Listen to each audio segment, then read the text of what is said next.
பிரம்ம முகூர்த்தத்தில் தீபம் ஏற்றுவதால் கர்மா கரையுமா? அனைவருக்கும் வணக்கம். இப்ப பிரம்ம முகூர்த்தத்தில வந்து தீபம் ஏற்றலாமா? அப்படின்ற மாரி கேள்வி கேட்குறாங்க. தீபம் ஏற்றலாங்க கண்டிப்பா. அதெல்லாம் ஒண்ணும் குறை இல்ல. எல்லாரும் ஏத்தலாம் தீபம். பிரம்ம முகூர்த்தத்தில ஃபர்ஸ்ட்டு முழிச்சு, கண் முழிச்சு நம்ம பண்றதே வந்து மைண்ட் ஃப்ரீ. நம்மளுக்கு வந்து அந்த டே ஃபுல்லா ஆக்டிவா இருக்கும். அந்த டே ஃபுல்லா பாசிட்டிவா நடக்கும். ஆனா அதுக்கும் யாரெல்லாம் பண்ணணும்னு இருந்தா தான் பண்ணுவான். எல்லாரும் பண்ண மாட்டான். ஆனா நான் எல்லாத்தையும் பண்ணுங்கன்றேன். பண்றவங்க பண்ணுங்க.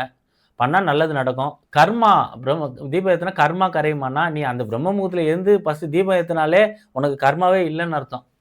அது கரையறதுக்கு எங்க? நீ ஏத்தி இது பண்ணாலே என்ன? உனக்கு கர்மாவும் ஒண்ணும் கிடையாது. நல்லது நடக்கும். சரிங்களா? வீடியோ தொடர்ச்சியா பாருங்க, ஷேர் பண்ணுங்க, சப்ஸ்கிரைப் பண்ணுங்க. நன்றி, வணக்கம்.